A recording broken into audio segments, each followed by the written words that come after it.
En France, 6,8% des hommes et 4,4% des femmes souhaitent ne pas avoir d'enfants. Sans enfants volontaires, child-free ou encore Jinx, le nombre de personnes qui revendiquent ce choix reste assez stable depuis 30 ans, même si l'utilisation de ce sujet par les médias peut laisser croire que les chiffres sont en augmentation.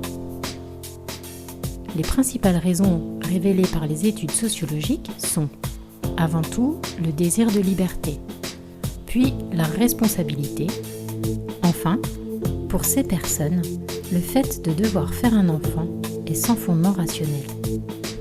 La raison écologique, très souvent mise en avant dans les médias, est en fait très récente et assez rare. Élodie a fait ce choix. Elle nous explique une partie de ses raisons, tout en gardant certains aspects de son histoire personnelle. Elle évoque également certains clichés et idées fausses sur le sujet. Les questions de parentalité et de famille sont toujours des sujets très sensibles dans notre société française. Bonjour et bienvenue dans mon podcast Deep Impact. Je suis Valérie Sten et ici je te parlerai d'hypnose évidemment, mais aussi de santé mentale en général et de tous les sujets d'actualité qui touchent de près ou de loin à l'hypnose ou à la santé mentale. Parfois tu auras affaire à moi toute seule ou à d'autres moments à mes invités, qui seront tantôt des experts dans leur domaine, tantôt des personnes qui viendront témoigner de leur vécu afin de partager tout ce qu'elles ont traversé. Bonne écoute! Bonjour Élodie. Bonjour Valérie. Merci d'avoir accepté mon invitation pour ce podcast. Merci à toi de m'avoir invitée. Avec plaisir. J'espère que ça va, que t'as pas trop chaud. Si, mais j'ai pris mes dispositions. Ah, bien joué. Eh bien, écoute, avant de commencer à rentrer dans le vif du sujet, je vais te poser la question rituelle. Est-ce que tu serais d'accord de te présenter en quelques mots, s'il te plaît? Oui, bien sûr. Donc, je m'appelle Élodie, j'ai 42 ans, je suis assistante de direction et je suis en couple depuis 7 ans et demi avec mon conjoint où on est pacsé. Bon, c'est une présentation assez succincte. Je sais pas, c'est la première fois que je fais cet exercice, hein. Après, je n'ai pas d'enfant, j'ai 3 chats, 6 poissons. Ça remplit déjà bien mal. C'est jamais très simple de se présenter, puis c'est vrai qu'on a tendance à rester toujours un peu sur les mêmes choses. En général, on donne son métier, son âge, bon. Eh bien, écoute, on va rentrer dans le vif du sujet, puisqu'aujourd'hui, je t'ai invitée pour parler de la question des femmes qui ne désirent pas d'enfants, qui n'ont pas d'enfants par choix. Je trouve qu'en France, c'est intéressant parce qu'on n'a pas de mots spécifiques, on va dire sans enfant, alors que par exemple en anglais, tu vas avoir une différence entre child-free et childless qui donne une notion voilà, de choix. Child-free, ben, voilà, on comprend tout de suite la notion de liberté, de j'ai fait le choix de ne pas avoir d'enfant. Alors que childless, bon, ben, on comprend que c'est un peu plus la... On va dire peut-être des personnes qui peuvent pas en avoir mais qui en voudraient. Voilà, c'est ça. Et c'est vrai que c'est dommage qu'en France, on n'utilise pas de termes différents, bon, à part en ayant recours à l'anglais. Donc, tu es là aujourd'hui pour parler de tes choix de vie et de l'impact que ça peut avoir dans ton quotidien, dans tes relations, etc. Donc, pour commencer, est-ce que tu pourrais nous donner quelques motivations, quelques raisons qui font que tu as fait ce choix? Alors, il y en a beaucoup. Je vais pas toutes les énumérer. Après, j'ai un parcours de vie assez. Je pense qu'il y a beaucoup de personnes qui sont dans mon cas. J'ai pas. Enfin, on va recommencer par le début. Ok. J'ai eu mon premier petit copain avec qui ça a duré 2 ans et demi, je crois, quand j'avais 15-16 ans. Et ma maman m'a eu très tôt. Je suis l'aînée de ma famille. On est trois, hein, 3 enfants. Elle avait 21 ans. Et c'est vrai que souvent, on reproduit un peu l'exemple des parents. Et du coup, à ma première relation, c'est vrai que je m'imaginais, alors que j'étais encore en études, hein, même au lycée, Oui. j'imaginais avoir des enfants jeunes, donc vers 20-21 ans, comme ma maman. Et puis, c'est vrai que oui, pour moi, c'était dans la logique d'avoir des enfants. Sauf que bon, la vie a fait que on s'est séparés. J'ai eu mes expériences et jusqu'à donc entre 20 et 30 ans, j'ai pas eu vraiment de relation longue ou de personnes avec lesquelles je pouvais me projeter pour avoir des enfants. Du coup, c'est vrai qu'arrivé à l'âge de 30 ans, j'avais rien construit sentimentalement parlant. Et je me suis vraiment posé la question, est-ce que avoir un enfant, c'est vraiment un but ultime pour moi? Et ça a été non. Notamment parce que enfin, j'ai eu des petits soucis de santé, donc j'avais dû faire des analyses et on m'a découvert un SOPK, donc le syndrome des ovaires polykystiques. Et à ce moment-là, on m'avait dit, bah, enfin, si vous souhaitez avoir des enfants, ça va être compliqué. D'accord. Donc, je savais déjà à 30 ans que je n'en voulais pas. Il y avait plein de choses qui disaient que j'en voulais pas. Je voulais pas avoir un enfant toute seule. J'avais pas non plus l'autonomie financière pour assumer un enfant, enfin même en couple. J'avais pas vraiment profité, on va dire, de la vie, jamais voyagé, tout ça. Du coup, voilà. Et par contre, ce qui était bizarre, c'est que quand on m'a dit, bah, c'est possible que vous puissiez pas en avoir, et ben là, je me suis dit, bah merde, en fait, moi, j'aime bien avoir le choix. Mais bon, pour finir, non. C'est vrai Et que puis c'est pas après, évident de savoir qu'est-ce qui relève de l'obligation, entre parenthèses, enfin, entre guillemets, tu vois, de la société, etc., ou ce qui relève de son propre choix, parce que c'est tellement dans l'ordre des choses, ouais, le parcours, que, bah, c'est ça. Après, j'ai rencontré quelqu'un avec qui ça a duré et qui avait déjà un enfant. Mais j'avais déjà fait le choix de pas en avoir et lui n'en voulait pas d'autre. Ça se passait très bien avec la petite. Enfin, moi, je la considérais comme ma fille. C'était génial. Et donc, du coup, voilà, la question s'est pas reposée. Et après, quand j'ai rencontré mon conjoint actuel, bah, pareil, moi, enfin, on en reparlera après parce que je crois que tu voulais me poser la oui, c'est question. une question. Ouais. Voilà. Sinon, c'est vrai que quand je vois les personnes autour de moi qui ont des enfants, notamment en bas âge, bon après comme on dit, un petit enfant, petit souci, grand enfant, grand souci, je vois beaucoup de mes amis qui galèrent, qui sont en couple, hein, donc même pas maman solo, enfin il y en a qui sont maman solo, d'autres non, et qui peuvent être en burn-out et ou qui regrettent même le choix d'avoir fait des enfants. Bon après elles assument totalement et les enfants sont très heureux, hein, mais il y a ça. Et puis bah, quand je vois aussi ma mère qui aujourd'hui a bientôt 64 ans, galère encore avec nous trois et se fait beaucoup de soucis. Donc c'est vrai que pour moi, c'est une charge mentale en moins, quoi. Ok. Donc j'ai l'impression dans ton discours que c'est un choix, mais que finalement il y a quand même les événements de vie qui ont joué un rôle, quoi. Oui. Ouais. Ah Ok. oui, oui, tout à fait. En fait, ça s'est fait petit à petit. Mais oui, la vie a fait que bah, mon choix enfin, s'est révélé dans ce sens-là au fur et à mesure, quoi. Plus Ouais, j'avançais dans d'accord. la vie et plus je me suis dit, bah non, en fait, c'est pas pour moi.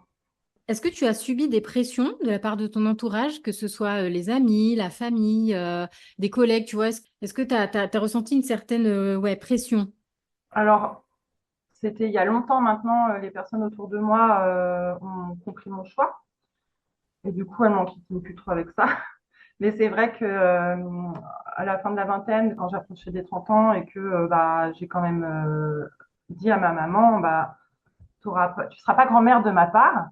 Ça a été un... Elle attendait que ça depuis que j'avais 20 ans. Ça fait 10 ans qu'elle me... C'est pas être ma folie, mais que elle me tannait avec ça pour quand tu rencontres pas la personne, tu rencontres pas la personne. Ouais, Et voilà, je sais que c'était quelque chose qui lui tenait à cœur. Et après, on fait pas les enfants pour les autres, quoi. Moi, en rigolant, je lui ai dit, bah, si tu veux, j'en fais un, mais je te le donne. je te donne, ouais. Ça m'étonne pas de toi, ce genre d'humour. Puis avec les amis, sinon, je dirais que oui, c'est plus des personnes qui en avaient déjà, on va dire, et qui étaient plus avancées que moi en âge, parce que j'ai des amis jeunes ou des amis plus âgés, qui, quand je leur disais, ah, mais à 30 ans, du coup, ah, mais t'as encore le temps de changer d'avis. Bah non, en fait, je sais ce que je veux dans la vie et c'est non. Et puis bah aujourd'hui, 12 ans après, Ça se confirme. tout à fait. C'est vrai que c'est une phrase qu'on entend souvent. C'est pas forcément, enfin, c'est pas forcément une mauvaise intention ou un jugement, mais c'est souvent une phrase qu'on s'entend dire. Oh bah tu changeras d'avis ou oh bah ça viendra plus tard, comme si c'était. Alors, c'est bizarre parce qu'aujourd'hui, à 42 ans, on me dit plus, t'as encore le temps. C'est vrai qu'il y a un cap. Parce T'as que raison. là, je te donne un exemple. Il y a 2 semaines, on a fait un repas de famille avec mes tantes, un de mes cousins que j'avais pas vu depuis 8 ans. Donc c'était les grandes retrouvailles, c'était super. Et bah, c'est vrai que mon cousin, il est un petit peu plus jeune que moi, enfin il a l'âge de mon conjoint. Et lui, il a un petit garçon qui a un peu moins de 10 ans, je crois. Et puis bah, on regardait le petit garçon, puis on rigolait, il était mignon. Puis du coup, je fais un câlin à mon chéri, et là, il me dit, et vous, c'est pour quand? Parce que bah, forcément, vu qu'on s'est pas vu depuis longtemps, je dis, bah, justement, on se disait que nous, on était bien sans. C'était à ce moment, enfin, au moment Ouais, où on disait, bah, on les aime bien, mais on est ouais, bien sans aussi, quoi. Donc, ouais. ouais, c'est souvent des choses comme ça qui reviennent. Par rapport à ce qu'on disait tout à l'heure sur le, tu sais, la pression de la société, le regard de la société, qu'est-ce que tu penses de ça, toi, du regard de la société sur les femmes sans enfants? Alors, je pense que la société, enfin, le regard de la société a vachement évolué. Aujourd'hui, on en parle plus dans les médias, notamment sur les réseaux. Avec le féminisme, tout ça, je trouve que c'est moins pesant et moins jugeant. Mais il y a 10 ans en arrière, c'était pas le cas. Il y a personne qui en parlait, hein. Donc, enfin, moi, je m'en suis toujours foutue de ce que les gens pouvaient penser de moi. J'ai cette force de caractère. Après, je me mets à la place d'une autre personne enfin, qui a pas cette force de caractère. Bah, ça doit pas être évident. Après, moi, je m'en fiche. Après, par contre, ça, c'est pour les femmes, mais pour les hommes, ils n'ont pas l'horloge biologique. Donc, du coup, ils auront moins de pression. Ils l'ont un petit peu, je pense. Moi, je vois mon conjoint qui est beaucoup en déplacement, notamment dans des pays plus au sud. On voit vraiment la différence culturelle. Ils ont du mal à concevoir que un homme n'ait pas d'enfant et n'en veulent pas. Ouais. Ouais. C'est intéressant ce que tu dis parce que je trouve qu'on peut le voir dans le deux sens, dans les deux sens. Ça peut être dans un sens de dire il y a moins de pression sur les hommes parce qu'on considère qu'il n'y a pas d'instinct, tu sais, comme un instinct maternel. Mais d'un autre côté, du fait que, comme tu dis, l'horloge biologique n'est pas un... Il n'y a pas de coup près, tu vois, à partir d'un certain âge, tu es ménopausé, tu peux plus avoir d'enfant. Comme un homme peut en avoir encore jusque tard, et ben du coup, est-ce qu'ils sont pas sujets à plus de pression pendant plus longtemps? Tu vois ce que je veux dire? Ça peut être un peu les Euh, deux. je pense qu'ils en ont un petit peu, mais beaucoup moins que les femmes. Ouais, C'est plus dans une question de, comme je dis, de culturelle. ouais, c'est ça. Parce que, oui, dans les pays musulmans, par exemple, là, c'est vraiment quelque chose. Enfin, l'enfant est roi. Après, je dis pas en Europe, c'est différent, mais ça se ressent plus, je pense. Ouais, ouais, ouais, intéressant. Est-ce que tu connais le pourcentage en France de personnes qui sont sans enfants? Sans enfant du tout, enfin, Ouais. de ce qu'on a dit tout à l'heure, le child free et le childless. Alors, c'est les deux en fait. Enfin, de toute façon, je sais pas, donc non. C'est 6%. Ah, c'est vraiment peu, je C'est m'attendais. vraiment pas beaucoup. Parce que moi, j'ai quand même pas mal de femmes de mon âge dans mon entourage qui Mm. C'est pour ça que j'étais n'en étonnée. veulent pas ou n'en ont pas. Ouais, moi aussi, je pensais que c'était plus. Et en fait, dans ces 6%, c'est à peu presque 7% d'hommes et 4% de femmes. Donc, ça concerne plus d'hommes que de femmes, en fait. Ouais, mais ça m'étonne pas. Moi, je sais que je connais des hommes qui ont des enfants, enfin, qui ont eu un ou des enfants et qui, en gros, l'ont fait pour faire plaisir à leur femme, enfin, avec la personne avec laquelle ils étaient à ce moment-là, quoi. Et ça a détruit leur couple et c'est quand même, enfin, faire un enfant, c'est pas anodin, quoi. C'est T'as l'impression que c'est plus souvent dans ce sens-là que dans l'autre, que c'est plus, mais c'est juste pour avoir ton ouais. impression, en fait, hein. On ira Moi, je pense vérifier. que c'est plus Mais, les hommes qui font plaisir aux femmes parce ouais. que, bah, oui, c'est, comme on dit, c'est un petit peu plus instinctif chez la femme avec l'horloge biologique, hein. Moi, j'ai pas ressenti du tout ça, l'horloge biologique, je sais pas ce que c'est. Est-ce que tu saurais dire en quoi ça a joué sur tes relations? Bah déjà, est-ce que ça a joué sur tes relations? Et si oui, comment? Et là, je parle de toutes tes relations, que ce soit amoureuse, amicale, voilà. Ah, du coup, je vais pas revenir sur ce que j'ai dit au début, comme quoi j'en voulais vraiment tôt et que du coup, ça s'est pas fait. Ah oui, si je voulais dire, c'est dans les relations amicales que c'était différent. Parce que bah, dans les relations amoureuses, du coup, la question, elle s'est pas trop posée avant 30 ans parce que j'étais pas vraiment stable. Et puis après, j'ai rencontré des personnes qui n'en voulaient pas, donc ça allait très bien. Mais dans les relations amicales, je me suis pas faite juger. Par contre, en préparant du coup cette interview, je me suis rendu compte que j'ai perdu beaucoup de contacts avec des mamans qui ont eu des enfants plus jeunes, donc c'est-à-dire avant 30 ans, avec qui j'étais très amie, ou bah, entre 20 et 30 ans, on sort beaucoup, voilà. Et je pense que bah, justement, on n'avait plus les mêmes centres d'intérêt, même si j'aime les enfants hein, et que j'ai pas de souci avec ça, mais bah, les chemins se sont naturellement séparés. Mais pas vraiment de pression. Enfin, ça a pas, enfin, ça a un petit peu joué sur mes relations amicales, mais en même temps, je me dis, bah, les meilleurs restent. Ça a filtré. Voilà, ça a filtré tout seul. Mais t'es pas la première à me dire ce que tu me dis. J'ai parlé avec d'autres personnes qui, comme toi, ont fait le choix de ne pas avoir d'enfants. Et elles sont assez nombreuses à avoir constaté un éloignement de certaines amies parce que, ben, comme tu dis, les centres d'intérêt ne sont plus forcément les mêmes. Donc, c'est pas un éloignement dû à un jugement ou quoi, mais c'est Mhm. que, comme tu dis, voilà, Ouais. c'est plus les mêmes centres d'intérêt, c'est plus les mêmes. T'es plus tout à fait sur la même longueur d'onde, quoi. Mais par contre, aujourd'hui, tu vois, hein, j'ai des amis que j'ai depuis le CM1, CM2, hein, donc ça, Oui. voilà, qui ont, je suis marraine de la fille de ma meilleure amie, elle va avoir 9 ans. Et ça n'a pas changé quoi que ce soit, par contre. Au contraire, après, je pense qu'il y a la question aussi de d'amitié vraiment très ancrée et juste des connaissances plus plus. Ouais. Pas pareil. Je pense qu'il y a ça.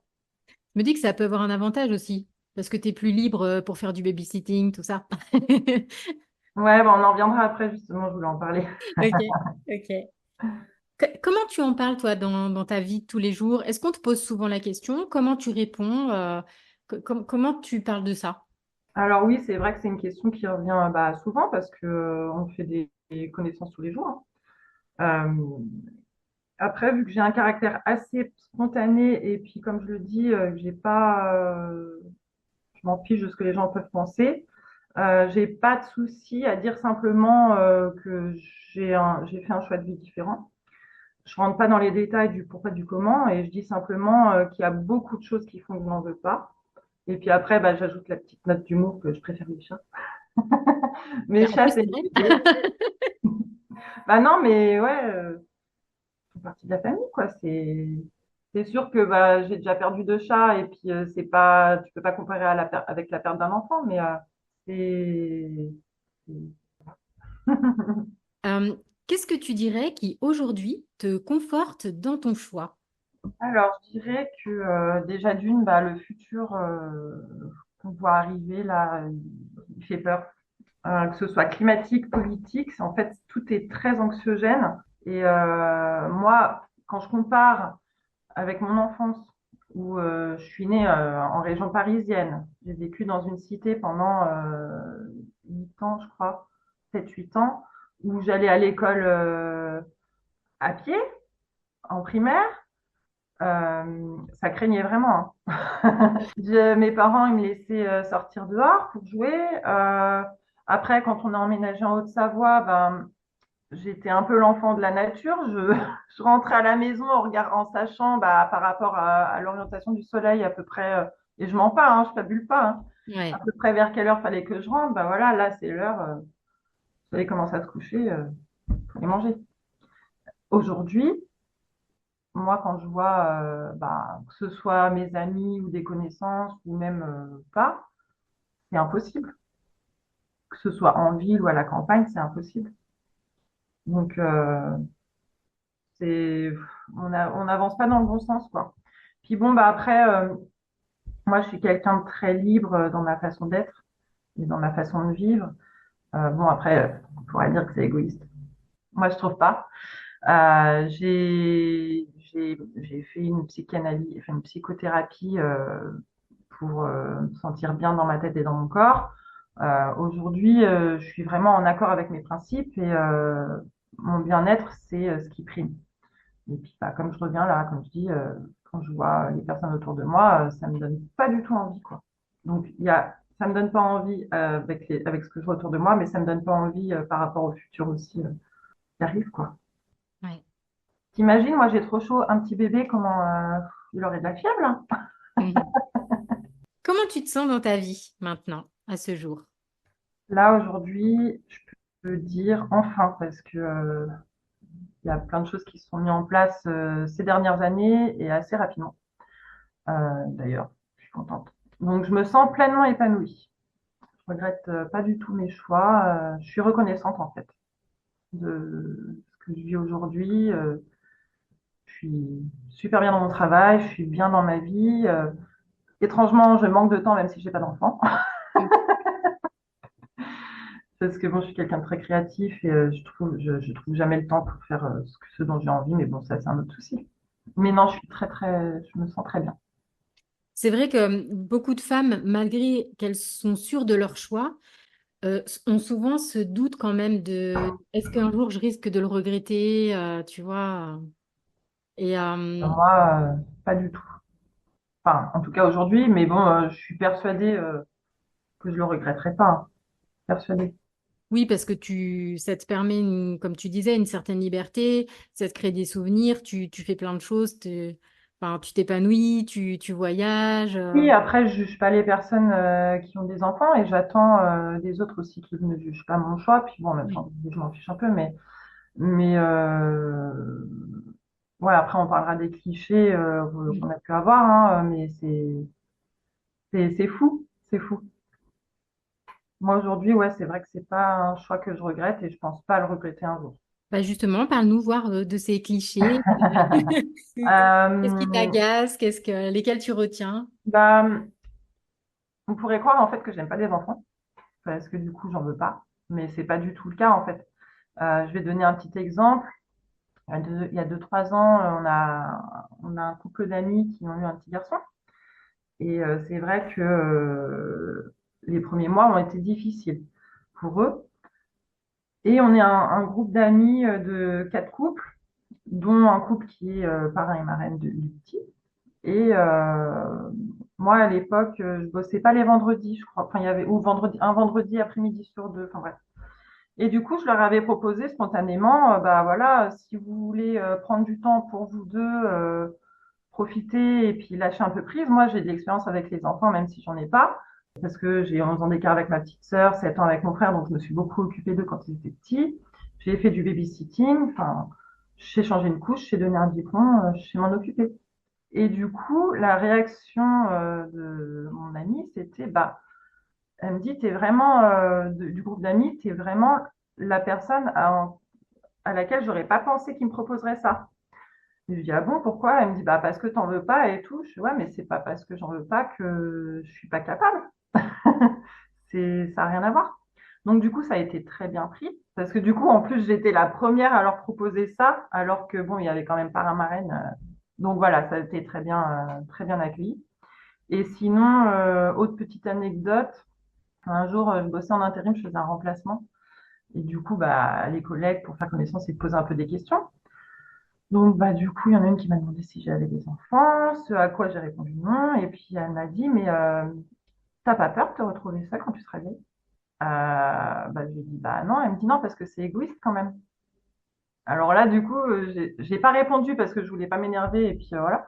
Mais en fait, en quoi c'est égoïste de pas faire des enfants pour se retrouver seule plus tard? Non, je trouve que justement, faire des enfants, c'est le contraire. C'est quand tu fais des enfants pour pas te retrouver seule, ce qui est égoïste. Mais bon, j'ai rien répondu. J'étais juste choquée et j'ai trouvé que, ben, en plus, c'est un mauvais choix parce que bah, aujourd'hui, les papillomamies, il n'y a plus personne qui va les voir. Donc, tu fais un gosse, mais pour finir ils viennent pas te voir.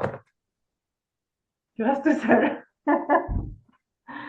Donc voilà, c'est assez rigolo, mais bon, maintenant je prends ça avec humour. Puis même, j'ai un peu moins de réflexion aujourd'hui. C'est vrai que je pense que ce cliché de t'as pas d'enfant, c'est que t'aimes pas les enfants, c'est assez tenace. Et en fait, c'est vrai que ça n'a absolument aucun lien, quoi. Tu peux très bien adorer les enfants, mais t'en veux pas un à toi, quoi. Oui, c'est comme il y a des personnes qui n'en veulent pas, mais qui travaillent dans la fonction, dans des écoles, n'est-ce pas? Ouais, par exemple. Ouais, c'est vrai. Alors, une question qui est un petit peu, on va dire, dérivée, Oui, c'est par rapport à la contraception. Parce que forcément, quand on veut pas d'enfant, ben, il faut penser à une contraception. gros sujet. Ouais, gros sujet. Ben, alors, parle-nous de ce gros sujet, s'il te plaît. Alors, aujourd'hui, en fait, j'ai pas, c'est pas une question qui me pèse parce que j'ai trouvé la solution qui me convient.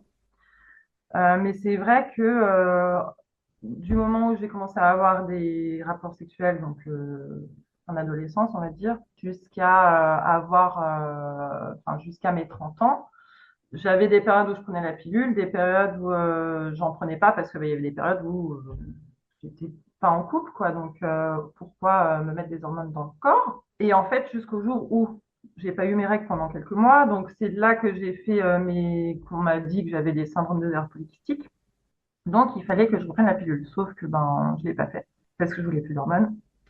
Et puis quand j'ai rencontré la personne avec qui je suis, j'ai pris une décision de me faire opérer, ce qui fait que j'ai dû faire beaucoup d'examens avant et notamment j'ai vu une endocrinologue. Oui, le truc c'est que je ne prenais pas la pilule, j'avais des rapports, on se protégeait pas. Mais vu que j'avais le syndrome des ovaires polykystiques qui faisait, enfin c'est pas bien, il faut pas faire ça. Qui faisait que j'avais peu de chances de tomber enceinte. J'ai dit, j'ai jamais eu de, enfin, je suis jamais tombée enceinte, je me suis jamais fait avorter. Si ça arrive, ben, je me ferai avorter. Et je suis tombée sur un endocrinologue à qui j'ai dit ça et qui a vraiment mal pris la chose. Et je pense j'ai eu un blocage avec elle en fait parce qu'elle m'a vraiment pas. Il y a eu du jugement. Ouais, voilà. Alors que c'est quelqu'un qui est médecin. Et moi, je m'étais déjà renseignée déjà avant d'être avec mon conjoint pour faire une ligature des troncs. Je suis allée voir mon gynécologue, enfin ma gynécologue, qui ne voulait pas parce que bah, j'avais 30 ans. Donc j'avais encore le temps de changer d'avis. Mais en fait, je trouve ça honteux de juger les gens euh, sur leur choix, quoi. Ça, c'est un autre sujet que tu amènes, mais que je trouve extrêmement important d'évoquer. C'est cette question justement du choix. Parce que, en effet, c'est compliqué pour une femme de devoir se justifier lorsqu'elle souhaite comme ça une contraception définitive. Ouais. Et du coup, quand j'ai entamé ce processus, parce qu'il fallait que j'ai une contraception avant de me faire opérer, parce que je ne devais pas tomber enceinte dans les 1 an et demi après cette opération, j'ai fait poser un stérilet au cuivre parce que pareil, je voulais pas Ouais, de- d'hormones. Mais j'avais vu mon médecin généraliste à qui j'avais parlé de cette solution de ligature qui, elle, m'a fait tout de suite un courrier en disant à telle date, Madame, pardon, j'ai donné mon nom, voilà, pour que demain, bon là c'était il y a 3 ans, hein, il y a 3 ans et demi, demain si je veux aller voir un chirurgien, j'ai juste à présenter ce courrier et puis je peux me faire ligaturer. Mais c'est pas tout le monde qui le fait, quoi. Et je trouve ça incroyable. Alors, ne parlons pas des États-Unis encore, parce que voilà, mais bon. Et donc, bah, aujourd'hui, ça fait 4 ans là que j'ai mon stérilet au cuivre. Ça m'a changé la vie. Une charge mentale en moins, quoi. J'ai pas tous les jours à y penser. Et puis, si je l'ai oublié, et puis, oh là là, c'est incroyable. Donc voilà, on trouve toujours une solution. ouais. Pas la même pour tout le monde, mais aujourd'hui, mon problème, il est résolu. J'ai plus les syndromes de ovaires polykystiques aussi. Et Ça s'est résolu tout seul? oui, même avant que je me fasse opérer. Donc, du coup, Ok, je sais pas pourquoi. ok. Ouais, c'est encore des sujets qui sont Je assez pense qu'il y a obscurs. des trucs un peu Ouais, psychosomatiques comme ça, hein. c'est possible. Mm. Et c'est vrai qu'il y a aussi une contraception dont on n'a pas parlé, mais qui est intéressante aussi, c'est la vasectomie. Parce que Oui, c'est vrai que la charge contraceptive repose souvent sur les femmes, mais ça peut être intéressant aussi d'évoquer qu'il existe d'autres solutions. ouais, sauf que les hommes, ils sont vachement réticents à ça, même s'ils veulent pas d'enfants, hein. Moi, je vois, bon, mon conjoint, on n'en a pas trop parlé parce que de toute façon, moi, j'étais obligée d'avoir une contraception. Et puis voilà. Mais par contre, mon ami là, enfin, ma meilleure amie qui a 2 enfants, ils veulent plus d'enfants. Ils ont parlé de vasectomie. Euh, je crois qu'il l'a fait d'ailleurs. Tu pourras peut-être l'interviewer. Je crois qu'il l'a faite, mais que c'était compliqué, hein. Pourtant, ça prend pas longtemps et ça fait pas mal, quoi. C'est vrai qu'il y a, ça rejoint ce que tu disais tout à l'heure par rapport à la pression qui repose sur les hommes et tout ça.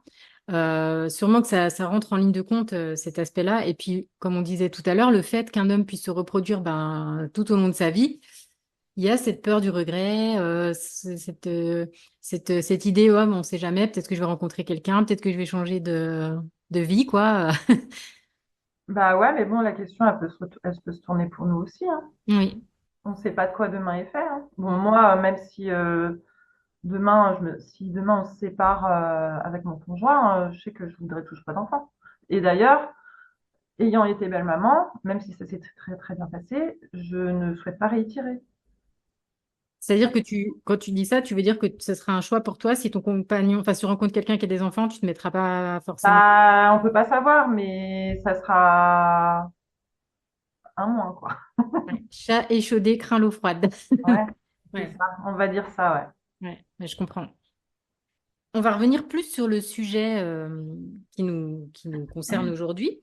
Du coup, je vais te poser une question très cliché.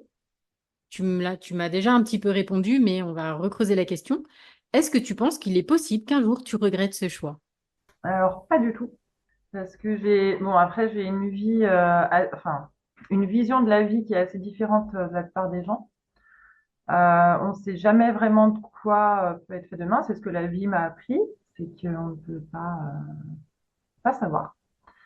Et quoi qu'il en soit, moi, je ne souhaite pas être un poids pour mes proches et encore moins pour mes enfants. Donc, je reviens sur le fait de, je fais pas des enfants pour pas être seule demain. Ouais. Donc, moi, demain, s'il m'arrive quoi que ce soit que je sois trop vieille pour pouvoir m'occuper de moi, soit que j'ai un accident, on ne sait pas ce qui peut arriver. Euh, Mon entourage, donc mon conjoint, il sait ce que je veux. Et puis, bah, si demain je suis plus avec lui, mon entourage saura quoi faire, quoi. Moi, je sais que je veux pas, si je peux plus m'occuper de moi toute seule. Donc là, un autre sujet, mais bon, l'assistance en France, là, en ce moment, on parle beaucoup de ça, mais là, c'est pas le suicide accompagné, je sais plus comment on dit ça, mais C'est ça, suicide assisté. ouais, ben ça, voilà, je pense que c'est bien. Les choses avancent doucement, mais ça avance. Donc voilà, moi je veux pas imposer ça à qui que ce soit à mes proches ou à des enfants. Ce sont des sujets délicats, mais je Oui. trouve ça bien d'avoir une idée claire et d'être Et au ça, il clair, faut toi, en avec... parler à ses proches. Ouais. Parce que comme je dis, on ne sait pas, demain, tu traverses la route, tu trouves pas du travail et puis tu te fais écraser. Chacun ses convictions, mais en tout cas, moi, c'est comme ça que je vois la vie. Ouais, ça fait partie des valeurs qui sont voilà, de base pour toi, pour tes choix, quoi. Hum. Parlons un peu de ton compagnon. Est-ce que pour lui, du coup, est-ce que tes choix coïncident avec les siens? Est-ce qu'il a la même vision des choses que toi? Alors oui, et ça a été un gros soulagement. Enfin, on en a parlé très tôt dans notre relation, au bout d'un mois, parce que je pense que on savait que ça allait durer, et puis ben, on s'est pas trompé. Et c'est vrai que ça a été un gros soulagement de savoir que ni lui ni moi on en voulait. Et puis c'était encore à l'époque où j'avais le syndrome des ovaires polykystiques, donc je lui avais dit de toute façon, même si tu en avais voulu, ça aurait été compliqué. Donc c'est pour ça aussi que moi je voulais mettre les choses sur le tapis assez rapidement. Et puis voilà. Puis non, on est vraiment sur la même longueur d'onde pour ça. On aime bien les enfants, mais de loin. Ouais, du coup, votre vie de couple, votre harmonie, elle est bien, quoi. Il n'y a pas Ouais. Bah puis vu qu'il est beaucoup en désaccord. déplacement, c'est vrai que même si, enfin comme je dis, moi faire un enfant toute seule, là c'est comme si j'en Oui, avais eu un avec lui, ouais. c'est comme si je l'avais élevé toute seule parce que lui il rentre le week-end ou un week-end sur deux. Des fois, il part un mois. Donc, moi, c'est pas comme ça du tout que j'aurais imaginé à l'époque où j'en aurais voulu. C'est pas du tout ça que j'imaginais, quoi. Ouais. Ça aurait été compliqué, hein. Et du coup, ça reste cohérent aussi avec sa carrière Oui. professionnelle Mm, mm. et Bah, aussi avec la manière je pense que s'il avait voulu des enfants, il n'aurait pas fait ce métier. Ouais, Après, il y en a qui en ont dans ses collègues, hein. ok. Oui, bah, c'est comme les militaires, enfin, tout métier qui Oui, implique des ouais, grands ouais. déplacements. C'est vrai que c'est... Après, moi, je leur tire le chapeau, hein, Ouais. aux mamans qu'ils soient seuls, qu'ils soient pas seuls, qu'ils soient avec des personnes qui se déplacent beaucoup, enfin, toutes les mamans, moi, je leur tire mon chapeau parce que c'est un métier incroyable. On leur fait un big up. Bah, c'est important. Est-ce qu'il y aurait une question à laquelle je n'aurais pas pensé et que tu penses qu'il serait intéressant de creuser? Alors non, mais par contre, moi, je voulais conclure sur le fait que le fait de ne pas vouloir d'enfant, c'est pas un acte égoïste. En fait, moi, comme j'ai pu dire à mes amis proches, c'est pas parce que, enfin, je fais pas d'enfants parce que je ne les aime pas, mais en fait, je les aime trop pour en faire. Parce que je pars du principe qu'on peut jamais vraiment les protéger. T'as beau tout faire, tu peux jamais être sûr. Il peut arriver n'importe quoi. Que ce soit dans l'entourage, que ce soit pas dans l'entourage ou dans quelque chose d'externe, on peut jamais vraiment savoir. Et puis, euh, et puis voilà, après, je voulais dire simplement que faut pas juger les gens. Bon, on juge toujours un petit peu, hein, c'est dans c'est La nature humaine. humain, ouais, hein, mais on ne sait pas ce que les gens ont pu vivre en fait. Donc, qu'on ait des enfants, qu'on n'en ait pas, que voilà, on a tous nos façons de voir les choses. Et puis bon, de toute façon, est-ce que ça a vraiment de l'importance? Euh, Est-ce que ça va changer quelque chose pour nous de dire à une personne qui n'a pas la même vision des choses que non, je On pense n'a pas pas. le même point de vue. Ça a pas vraiment un impact, quoi. Le fait que l'autre soit différent, qu'il ait une autre façon de penser. Donc, bref, C'est ce c'est qui fait la richesse. assez philosophique. Ouais, c'est vrai que c'est assez philosophique. Mais oui, c'est très intéressant ce que tu dis là et je te rejoins sur cette idée que le jugement, bah oui, ça fait partie de notre fonctionnement, mais que on connaît pas effectivement le parcours des gens et que quand quelqu'un a des convictions, bah c'est son parcours qui a fait qu'il en est là aujourd'hui. On ne sait pas ce qu'il a vécu, on ne sait pas ce qu'il a traversé, donc ça peut être bien de prendre voilà, un pas de côté, un peu de recul et puis voilà, plutôt essayer de discuter, de demander à l'autre ben, pourquoi il a fait tel choix et si possible mettre son jugement dans sa poche, quoi. Bah oui. On va finir sur une petite touche plus légère, ou pas, je ne sais pas. Je demande toujours à mes invités en fin d'émission, en fin de podcast, de présenter une ou deux ressources culturelles, des choses qui leur ont plu, qu'ils aimeraient partager. Ça peut être dans n'importe quel domaine, littérature, cinéma, ce que tu veux. Alors, ça a pas à voir avec le thème d'aujourd'hui, Ok. hein. Moi, enfin, il y a un groupe que mon conjoint m'a fait découvrir quand on s'est mis ensemble et qu'on a vu plusieurs fois en concert parce qu'on adore. On est parti à Londres exprès pour les voir. Enfin bref. Donc c'est le groupe Mogwai. J'adore ce groupe. C'est musicalement, ça me fait pleurer tout le temps. Bon, je Ok. pleure facilement, mais c'est un super groupe. Et sinon,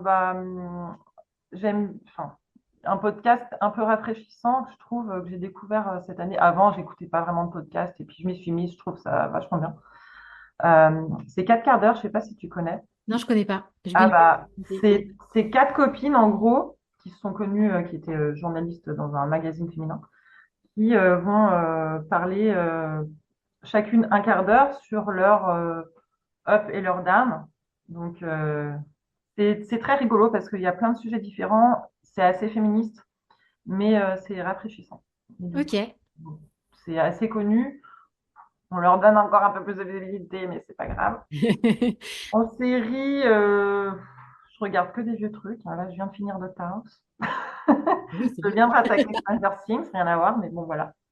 Mhm. Et en livre, je me suis découvert une passion pour les thrillers. Donc, bon, bah, du Chatham, Thiès, je suis à fond. Voilà. Ok. Eh ben écoute, super. Je mettrai tout ça dans les commentaires pour que ben, les gens qui sont intéressés puissent s'y référer. Est-ce que tu auras un album en particulier de Mogwai que tu recommandes plus que les autres? Every Country Crows, je crois que ça s'appelle. Ok. La pochette, elle est rose, enfin, elle est dans les tons rose-rouge. Ok, super. Bah Mais écoute, ils sont merci tous bien. beaucoup. Est-ce que tu as une dernière chose à ajouter ou bien on peut Eh conclure? bien, je tiens à te remercier, Valérie. Merci, j'ai passé un très bon moment. Ça fait du bien de pouvoir donner la parole en fait aux gens et puis pas forcément quand c'est professionnel. Parce que toi, du coup, j'ai un peu regardé ce que tu faisais. C'est vrai que tu invites des professionnels, également des personnes non professionnelles, juste pour aborder des thèmes qui sont de société qui sont importants et c'est pas le cas partout. Donc, longue vie à ton podcast et longue vie à Merci. toi. Merci beaucoup. Et bien, écoute, je te Merci, souhaite un bel été et puis je te dis à bientôt. merci, à bientôt. Ciao, ciao. Au revoir. J'espère que cette écoute t'a plu, que tu as appris des choses, qu'elles t'ont intéressé. Je t'invite à faire le tri dans ce qui est intéressant pour toi, dans ce que tu souhaites garder ou dans ce qui ne correspond pas à tes valeurs. Et puis si ce podcast t'a plu, n'hésite pas à t'abonner à ma chaîne, à liker, à partager, enfin à faire tout ce que tu souhaites pour soutenir Deep Impact. À bientôt!